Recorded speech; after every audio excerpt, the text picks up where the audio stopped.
Hello friends, টেক্সারিং online চ্যানেলে আপনাদের সকলকে জানাই স্বাগতম। আজ ইতিমধ্যেই মোদী সরকার এবং মমতা সরকারের তরফ থেকে গোটা দেশ এবং রাজ্য জুড়ে বেরিয়ে এসেছে একদম 20টি বিরাট বড়সড় আপডেট। এই মুহূর্তের সবচেয়ে বড় খবরে জানা যাচ্ছে এবার আল আকসা মসজিদের ইমামকে হত্যার হুমকি দিল ইসরায়েলের কট্টরপন্থী এক গোষ্ঠী। শুধু আল আকসা মসজিদের ইমামকেই নয়, সঙ্গে সঙ্গে ফিলিস্তিনের আরও বেশ কয়েকজন প্রভাবশালীর নাম নিয়ে একের পর এক হুমকি জারি করলো ওই গোষ্ঠী।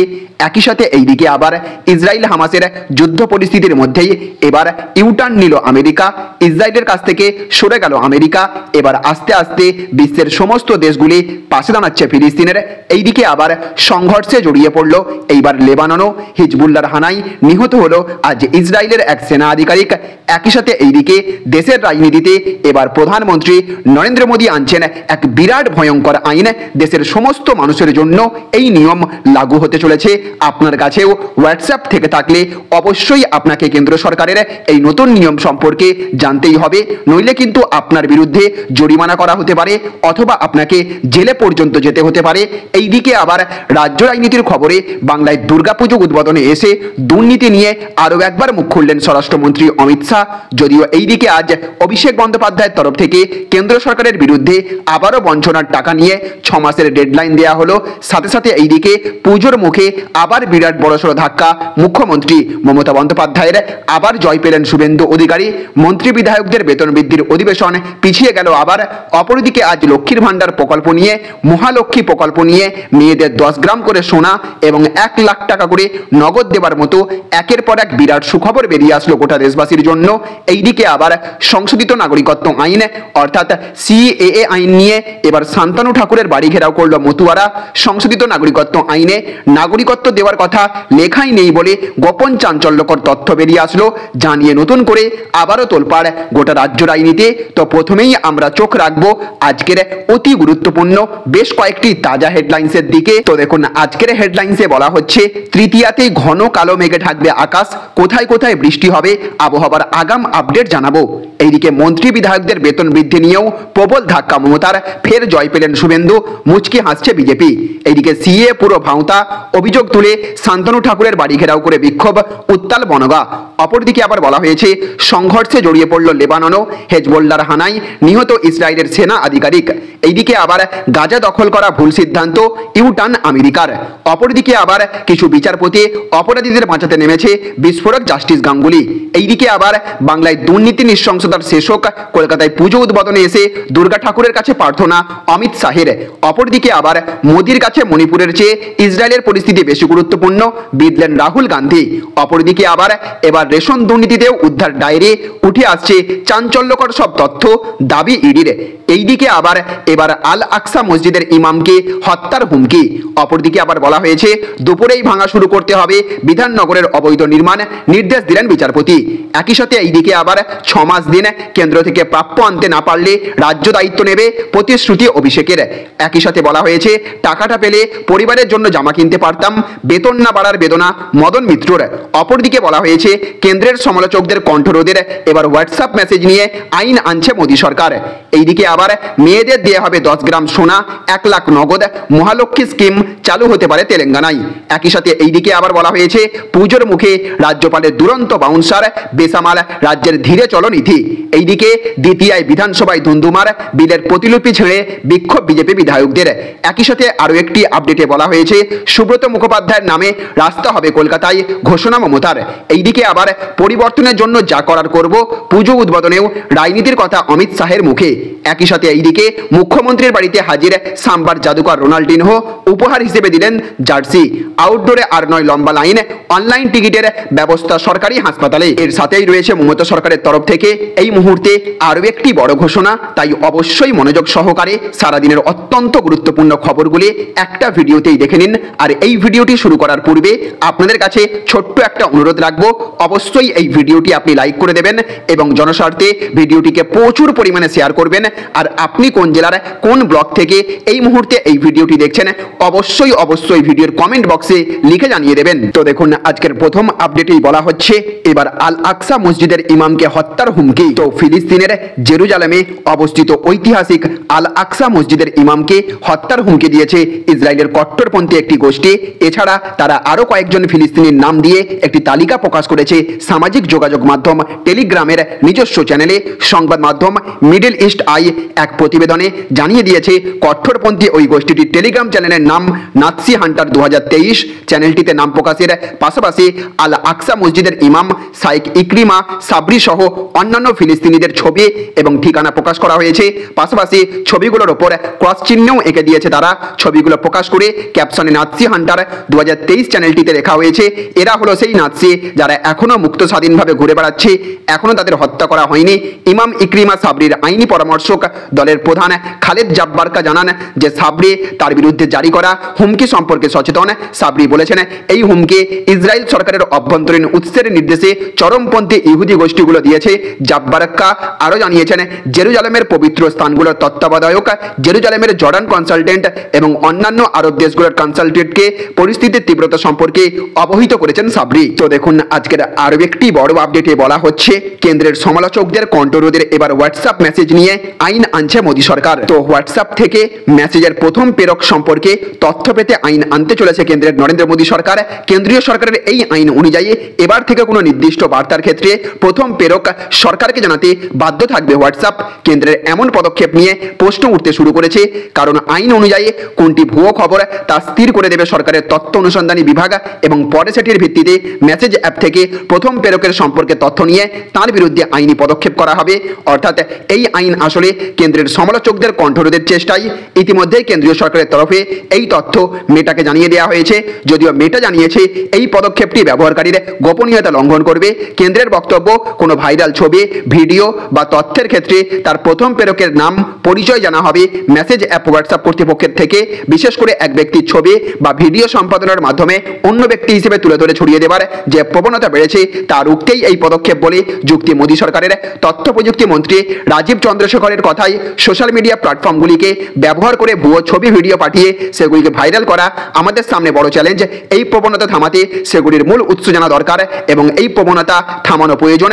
অন্যদিকে হোয়াটসঅ্যাপের তরফে দাবি করা হয়েছে সরকারের এই বিধি তাদের ব্যক্তিগত নিরাপত্তা লঙ্ঘন করবে। যদিও মোদী সরকারের দাবি সাধারণ কোনো কথোপকথনের ক্ষেত্রে এই বিধির কোনো প্রভাব থাকবে না। কংগ্রেস মুখপাত্র ডাক্তার শামা মোহাম্মদ বলেছেন হোয়াটসঅ্যাপ কর্তৃপক্ষ আদালতে জানিয়েছে এটা তাদের নিরাপত্তা সম্পর্কিত বিধি ভঙ্গ করবে।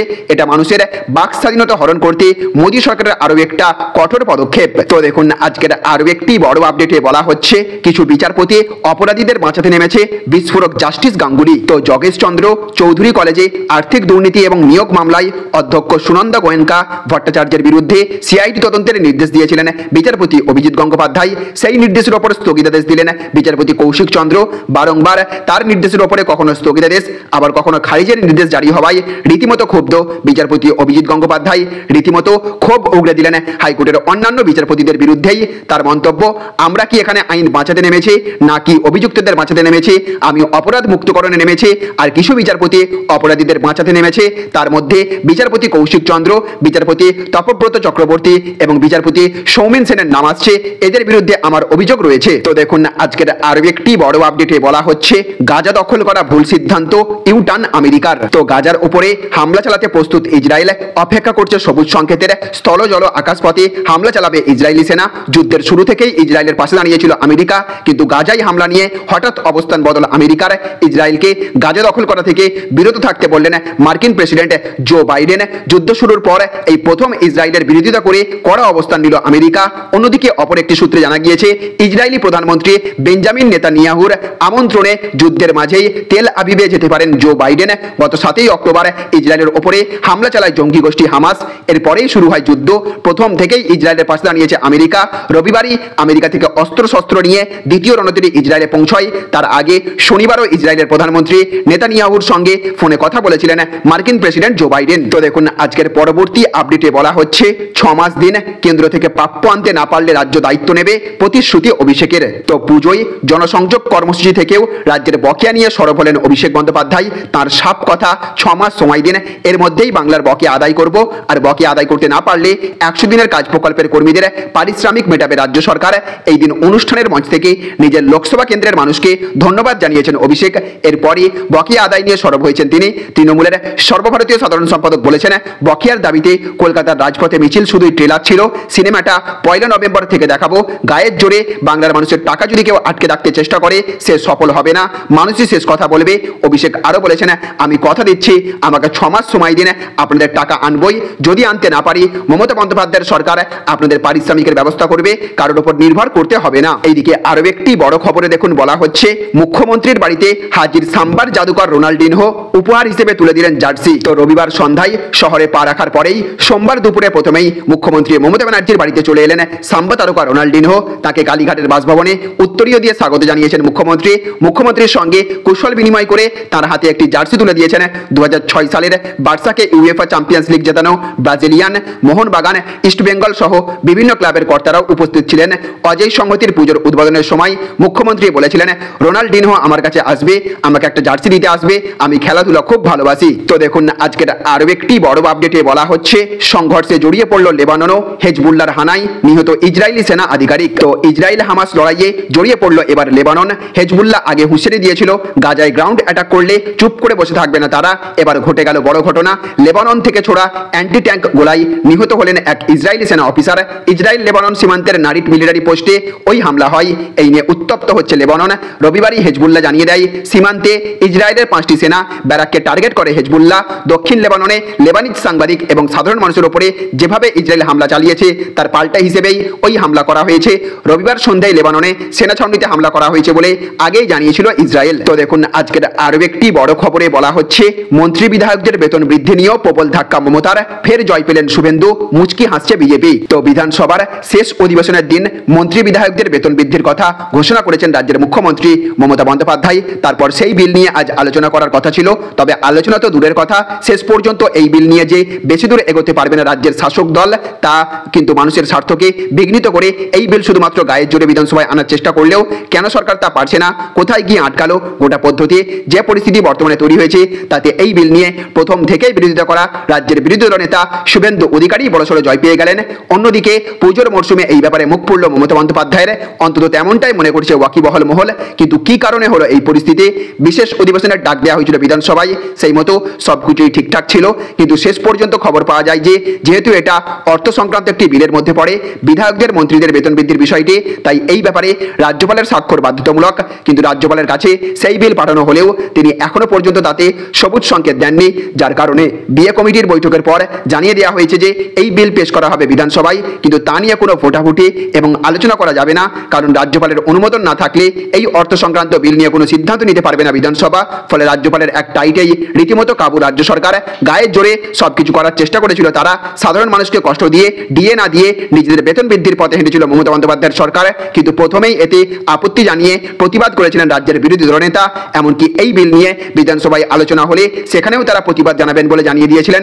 ফলে শেষ পর্যন্ত রাজ্যপাল সবুজ সংকেত না দেওয়ায় যেভাবে বিধানসভায় মুখ থুবড়ে পড়ল রাজ্য সরকার, তাতে আখেরে শুভেন্দু অধিকারীর জয় হলো বলেই মনে করছেন বিশেষজ্ঞরা। তো দেখুন এইদিকে আরো একটি বড় খবরে বলা হচ্ছে, এবার রেশন দুর্নীতিতেও উদ্ধার ডায়েরি, উঠে আসছে চাঞ্চল্যকর সব তথ্য, দাবি ইডির। তো মন্ত্রী ঘনিষ্ঠ ব্যবসায়ী বাকিবুর রহমানের সাম্রাজ্যের বহর ইডি আধিকারিকদের অবাক করেছিল আগেই। এবার রেশন দুর্নীতি মামলার তল্লাশিতে ইডির হাতে চাঞ্চল্যকর তথ্য এসেছে বলে দাবি করেছে কেন্দ্রীয় এজেন্সি। তাদের দাবি এক অভিযুক্তের বাড়ি থেকে উদ্ধার হয়েছে একটি ডায়েরি, তা থেকেই পাওয়া গিয়েছে চমকে দেওয়ার মতো তথ্য। ডায়েরিতে লেখা সরকারি গণবন্টন ব্যবস্থায় কত পরিমাণ আটা কত দামে কেনা হয়েছে। ইডির দাবি প্রায় 8-10 বছর ধরে চলছিল রেশনের আটা বিক্রির বেআইনি কারবার। বাকিবুরের রাইস মিল থেকে বাজেয়াপ্ত হয়েছে বিভিন্ন সরকারি দপ্তরের 109টি স্ট্যাম্প। এর মধ্যে রয়েছে West Bengal essential commodities supply corporation limited, খাদ্য সরবরাহ দপ্তরের চিফ ইন্সপেক্টর, সাব ইন্সপেক্টর এবং পার্চেজ অফিসারের স্ট্যাম্প। ইডির দাবি রেশন সামগ্রী বিক্রির গোটা কারবার চলত চেন সিস্টেমে। প্রথমে মিল মালিক, তারপর ডিস্ট্রিবিউটার, ডিলার এবং সবশেষে বিভিন্ন ব্যক্তির হাতে পৌঁছে যেত রেশন সামগ্রী। তো দেখুন আজকের অন্তিম আপডেটে বলা হচ্ছে, সুব্রত মুখোপাধ্যায়ের নামে রাস্তা হবে কলকাতায়, ঘোষণা মমতার। তো রাজ্যের প্রাক্তন মন্ত্রী প্রয়াত তৃণমূল নেতা সুব্রত মুখোপাধ্যায়ের নামে তৈরি হবে রাস্তা। ভার্চুয়ালি একডেলিয়া ওভারগ্রিনের পুজোর উদ্বোধনের সময় মুখ্যমন্ত্রী মমতা বন্দ্যোপাধ্যায় নিজেই ঘোষণা করলেন সেই কথা। একডালিয়ার পুজোর উদ্বোধনে সুব্রত মুখোপাধ্যায়ের স্মৃতিচারণায় আবেগে ভাসলেন মুখ্যমন্ত্রী। এই একডালিয়ার পুজোর সঙ্গে ওতপ্রোতভাবে জড়িত ছিলেন প্রয়াত সুব্রত মুখোপাধ্যায়। মুখ্যমন্ত্রী বললেন, সুব্রতদা যেখানেই থাকুক আমাদের আওয়াজ ঠিক গিয়ে পৌঁছাচ্ছে তার কাছে। আপনি আবার আমাদের মধ্যে জন্মগ্রহণ করুন, আমাদের মধ্যে ফিরে আসুন। পুজোর উদ্বোধনে একডালিয়ার মণ্ডপ থেকে উপস্থিত ছিলেন সুব্রতবাবুর স্ত্রী ছন্দবাণী দেবীও। তিনি এবার পুজোর প্রেসিডেন্ট। মুখ্যমন্ত্রীর সঙ্গে কথা বলার সময় আবেগঘন হন তিনিও। তাহলে ফ্রেন্ডস, বুঝতে পারলেন, এই ছিল আজকের কয়েকটি গুরুত্বপূর্ণ আপডেট। এই ভিডিওটি আপনাদের যদি ভালো লেগে থাকে তাহলে অবশ্যই ভিডিওটিতে একটা লাইক করবেন এবং অবশ্যই ভিডিওটিকে রাজ্যের সমস্ত মানুষের কাছে শেয়ার করে সকলকে জানার সুযোগ করে দেবেন। ভালো থাকবেন, সুস্থ থাকবেন। Thank you friends, thank you for watching.